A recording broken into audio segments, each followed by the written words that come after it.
Hello dear students, welcome to Gateway Classes. तो चलिए आज हम डबल ई फिफ्थ सेम के लिए स्टार्ट करने जा रहे हैं कंट्रोल सिस्टम। और आज हम इसके यूनिट 1 का लेक्चर नंबर 1 करेंगे। यूनिट नंबर 1 आपकी इंट्रोडक्शन पे बेस्ड है।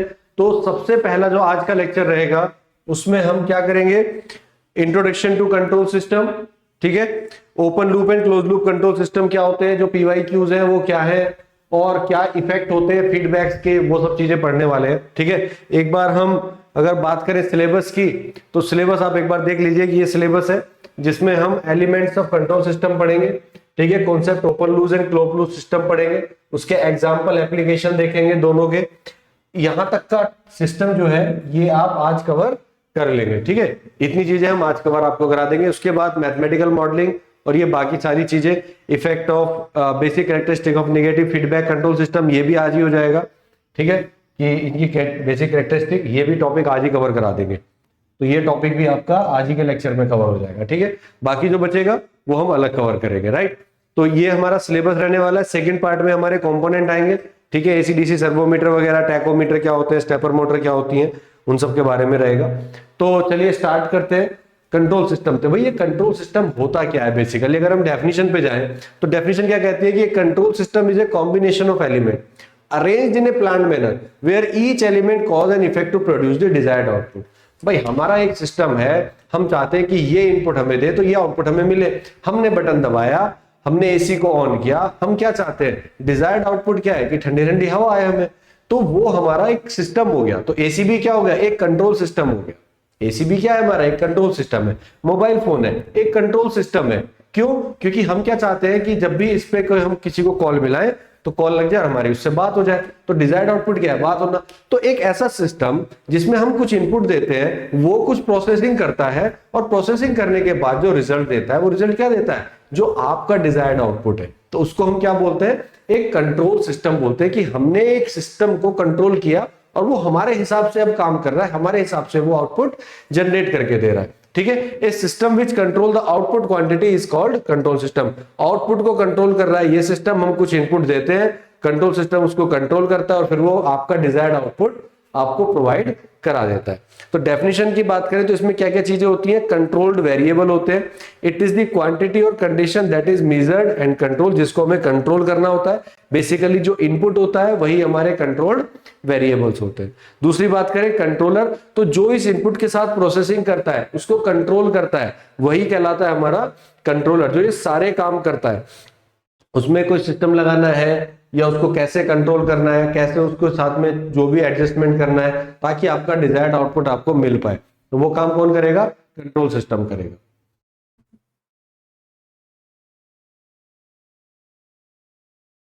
ठीक है, इसके बाद प्लांट क्या होता है, इसके जो कंपोनेंट है उसकी बात कर रहे हैं। प्लांट क्या होता है, a piece of equipment which is set of a machine, जो मशीन हम यूज करते हैं कंट्रोलर में, जो हमारे फंक्शन परफॉर्म करती है, उनको हम प्लांट बोल देते हैं। For the purpose of which is to perform a particular operation, जो एक पर्टिकुलर टास्क को कंट्रोल करने में हमारी काम करते हैं। जैसे हमने एक प्लांट कंट्रोल सिस्टम डिजाइन किया, एसी का ही एग्जांपल ले रहे हैं, तो एसी में देखो हमारे पास कूलिंग रोड्स है, एक बाहर कंप्रेसर लगा होता है, एक ब्लोअर लगा होता है। ये सब क्या अपने आप में एक इंडिविजुअल कंपोनेंट है। ब्लोअर का काम है ठंडी हवा को बाहर फेंकना, ठीक है। कंप्रेसर का काम है कूलिंग गैस को सर्कुलेट कराना, आगे जाके उसको भेजना। कूलिंग रॉड्स जो है उसमें कूलिंग गैस हमारी सर्कुलेट हो रही है। तो ये सब क्या है, हमारे प्लांट्स का ही पार्ट कहलाते हैं। फिर एक सिस्टम की बात करते हैं। अगर हम एक सिस्टम बना रहे हैं तो एसी क्या है, ये पूरा एक सिस्टम है। अब एक सिस्टम के अंदर कोई एक ही इक्विपमेंट थोड़ी लगा हुआ है, हमारा ब्लोअर भी है, कंप्रेसर भी है, कूलिंग रॉड्स भी है, ठीक है, फिन्स भी हैं, फिल्टर्स भी हैं, दुनिया भर की चीजें लगी हुई होती हैं। तो a system is a combination of elements, जिनको हम सब सिस्टम बोल सकते हैं। तो इस system is a combination of elements that work together and perform certain objective. Disturbance क्या होता है, डिस्टरबेंस होता है कि भाई कोई अनवांटेड सिग्नल आ जाता है जिसकी वजह से हमारे आउटपुट के पे कोई फर्क पड़ जाए। ठीक है, जो सिस्टम के अंदर होता है उसको इंटरनल बोल देते हैं, और अगर कोई बाहर से आ रहा है तो वो हमारा एक्सटर्नल डिस्टर्बेंस है। अब एसी चल रही है, वोल्टेज फ्लक्चुएट करने लगे, एक्सटर्नल डिस्टर्बेंस है। लेकिन एसी चलते चलते इंटरनल कोई एरर दिखाने लगे, सेंसर में कोई प्रॉब्लम आ जाए, तो वो इंटरनल डिस्टर्बेंसेस है।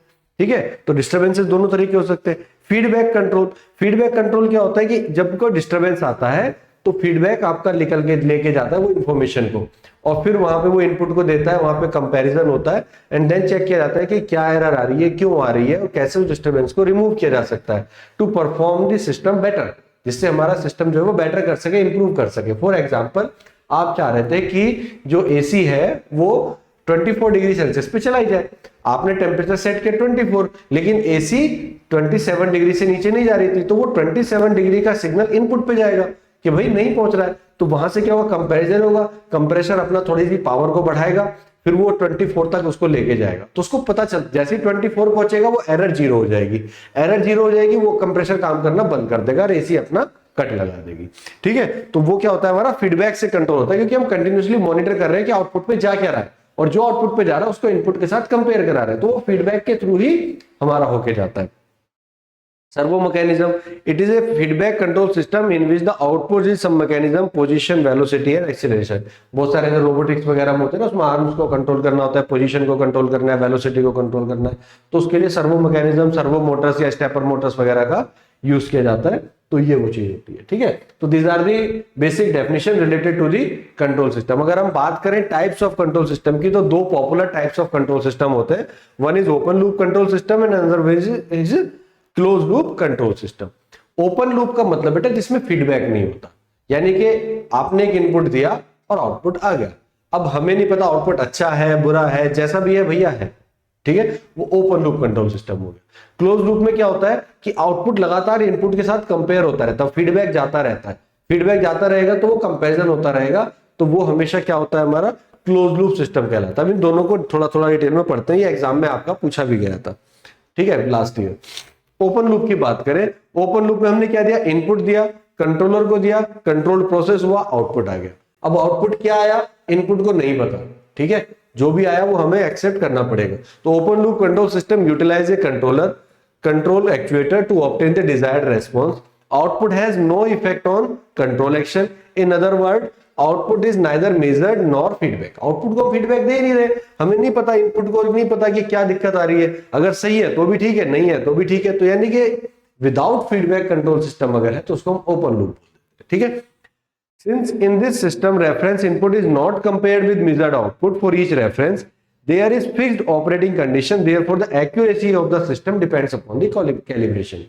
यानी कि जो इसकी एक्यूरेसी है इस बात पे डिपेंड करती है कि जब हमने इसको डिजाइन किया था तो कितना अच्छे से इसको कैलिब्रेट किया था। अगर हमने उसको बहुत अच्छे से कैलिब्रेट किया है, हम उसको ट्रस्ट कर पा रहे हैं कि नहीं भाई काम करेगा, सही करेगा, गारंटी तो किसी चीज की नहीं होती है, तो ही अब उसका रिजल्ट अच्छा आ सकता है। आपने प्रॉपरली कैलिब्रेट नहीं किया, कुछ नहीं किया, तो फिर तो कुछ भी रिजल्ट आ सकता है।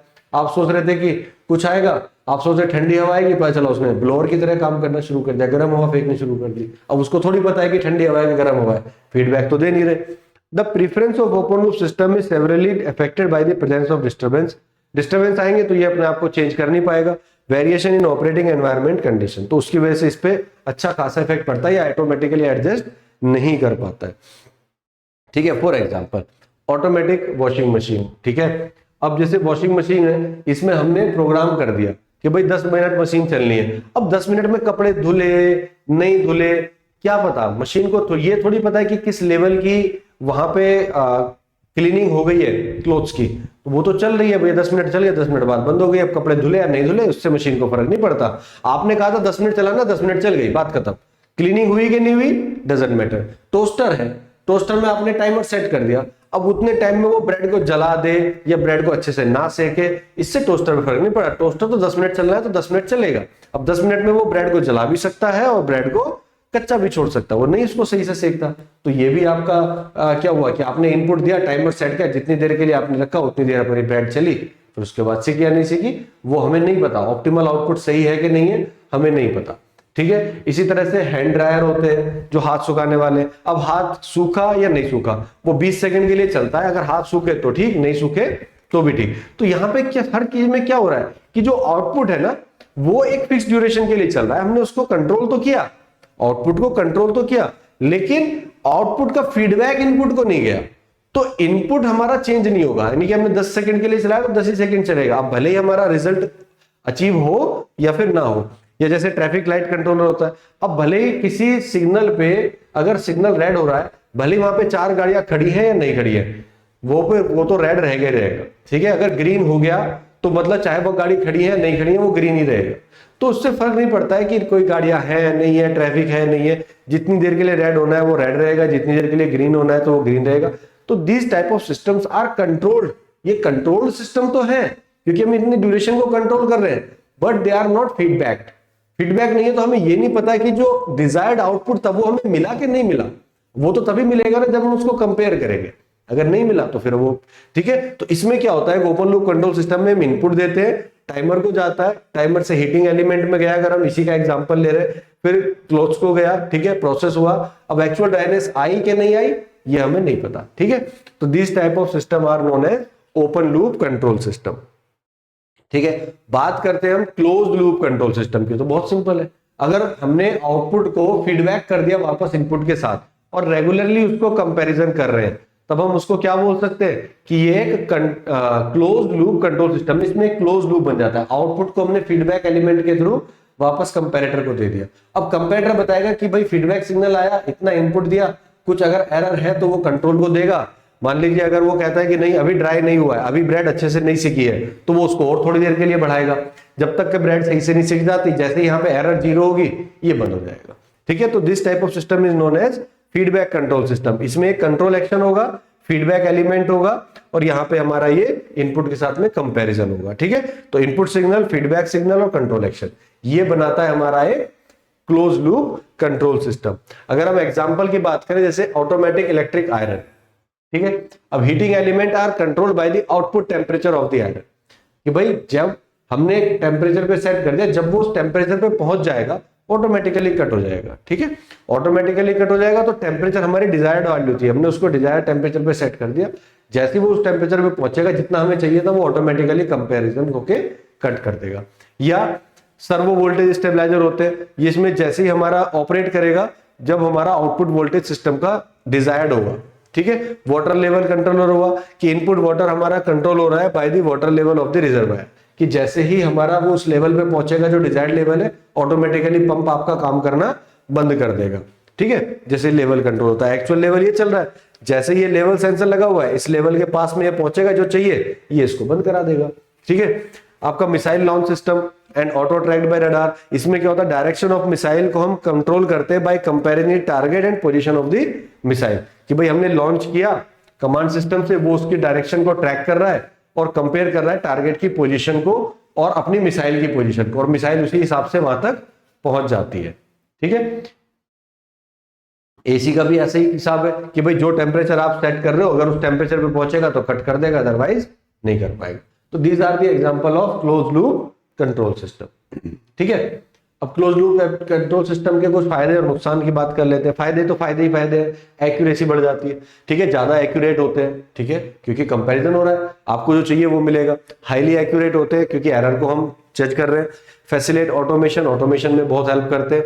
सेंसिटिविटी हमारी छोटी हो सकती है, ज्यादा स्टेबल हो सकते हैं। System is less affected by noise, क्योंकि वो सेल्फ एडजस्टमेंट उसमें होता रहता है, ठीक है। लेकिन डिसएडवांटेज क्या है, भैया हैवी है, पैसा ज्यादा लगेगा, फीडबैक एलिमेंट लगाना पड़ेगा, पैसा भी ज्यादा लगेगा, कॉस्टली भी ज्यादा होगा, थोड़ा सा कॉम्प्लेक्स भी होगा क्योंकि कंपोनेंट ज्यादा लगेंगे। तो these are some disadvantage. Feedback lead to an oscillatory response, तो ऑक्सिलेशंस भी हो सकते हैं, स्टेबिलिटी भी हो सकती है, ठीक है। स्टेबिलिटी का मेजर इशू आ सकता है क्योंकि जब तक रिजल्ट आपका डिजायर्ड नहीं मिलेगा तब तक सिस्टम काम करता रहेगा, ठीक है।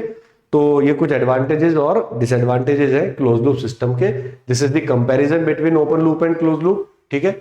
इसमें एक्यूरेटली परफॉर्म कर लेता है अगर कैलिब्रेशन गुड है। क्लोज लूप में क्योंकि फीडबैक है तो इसकी एक्यूरेसी ज्यादा होती है। इसको बनाना आसान है, इसको बनाना थोड़ा सा मुश्किल है, ठीक है। इसमें अगर हम बात करें तो ये ज्यादा स्टेबल होता है, वो कम स्टेबल होता है।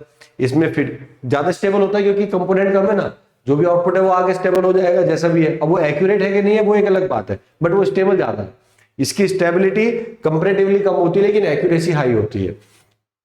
इसमें फीडबैक नहीं होता, इसमें होता है। बाकी एग्जांपल मैंने आपको बताई थी, ठीक। अगर हम बात करें टाइप्स ऑफ फीडबैक, तो दो तरीके का फीडबैक होता है। एक होता है पॉजिटिव फीडबैक, एक होता है नेगेटिव फीडबैक। तो जनरली हम नेगेटिव फीडबैक ज्यादा यूज करते हैं। पॉजिटिव फीडबैक में क्या है कि जो आउटपुट फीडबैक है वो यहाँ पे आके ऐड हो जाता है, ठीक है। एरर सिग्नल के लिए वो ऐड हो जाता है। तो consider positive feedback at the reference input RS and feedback output consider the transfer function of the positive feedback control system is. अब मान लीजिए ये एक इनपुट है RS क्या है बेटा, यहाँ पे मेरा इनपुट, ठीक है। अब इनपुट मैंने दिया, आगे ये मेरा जो सिस्टम है, कंट्रोल सिस्टम है, इसका ट्रांसफर फंक्शन मैंने ले लिया सपोज जी, ठीक है। यहां से मुझे ये मिला आउटपुट, तो ये हो गया आउटपुट। अब यहां से मेरा कुछ फीडबैक चला जिसको मैंने नाम दे दिया बी, ठीक है, ये मेरा बी यहां आया। अब अगर इस बी को मैं इनपुट में ऐड कर रहा हूं तब तो ये कहलाएगा पॉजिटिव, और अगर मैं इसको सब्ट्रैक्ट कर रहा हूं तो ये कहलाएगा निगेटिव कंट्रोल सिस्टम। तो जनरली हम निगेटिव कंट्रोल सिस्टम निकालते हैं क्योंकि हम कंपैरिजन कर रहे हैं, तो निगेटिव करके कंपैरिजन करेंगे और यहां पे हमारा एरर सिग्नल जनरेट होता है, ठीक है। तो पॉजिटिव कंट्रोल सिस्टम में जो हमारा ओवरऑल ट्रांसफर फंक्शन आएगा इस पूरे सिस्टम का, देखो ये तो हो गया कंट्रोलर का और ये हो गया फीडबैक का एच ट्रांसफर फंक्शन। तो अगर हम इस पूरे कंट्रोल सिस्टम की बात करें क्लोज लूप की, तो इसका ट्रांसफर फंक्शन होता है जी अपॉन 1 माइनस जी एच, और निगेटिव वाले में प्लस आ जाता है, प्लस वाले में निगेटिव आ जाता है। तो हमको तो जनरली ये यूज करना है, जी एस अपॉन 1 प्लस जी एच, ये हमारा निकल के आएगा, ठीक है। तो पॉजिटिव और नेगेटिव मेरे ख्याल से क्लियर हो गए होंगे। जी क्या है हमारा, ओपन लूप गेन है इसका, और एच क्या है, फीडबैक गेन है या ट्रांसफर फंक्शन जो भी आप इसको कहना चाहो। ओपन लूप गेन जी है और ये हमारा फीडबैक गेन एच है, ठीक है भाई, कुछ ना कुछ तो गेन लगाना पड़ेगा ना। अब अगर हम बात करें किसकी,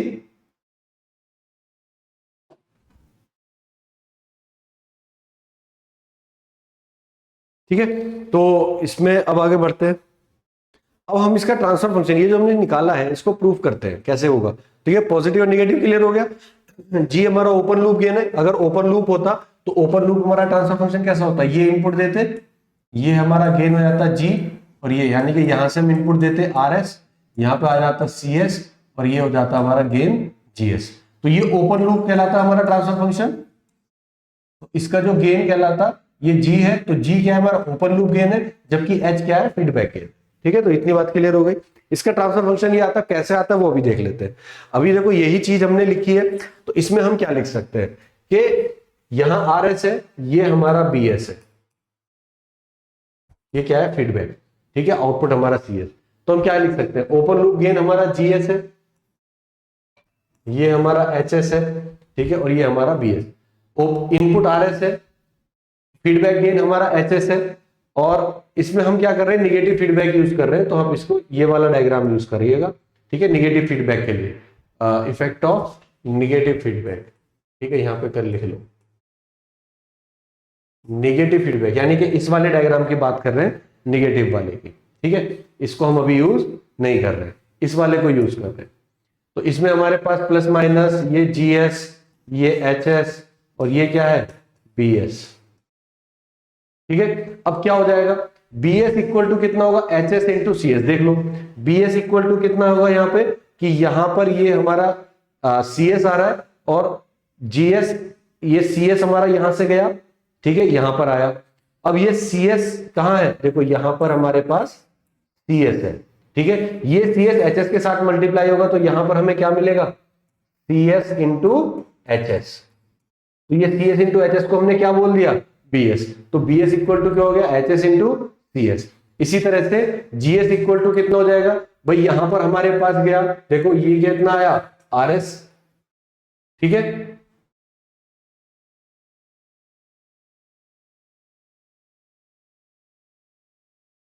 ये हमारे पास आ गया आर एस, और ये आउटपुट कितना है सी एस। तो मैं क्या लिख सकता हूं, R S equal to C S into G S, sorry C S equal to कितना हो जाएगा, देखो output C S equal to R S into G S, R S into G S. तो मेरे पास जी एस इक्वल टू कितना आ जाएगा, C S upon R S, ठीक है। इसी तरह से यहां जो एरर जनरेट होगी, ये जो एरर जनरेट होगी, ये एरर कितनी हो जाएगी मेरी, R S minus B S. तो R S minus B S, तो डायग्राम से मैंने तीनों रिलेशन लिख लिए।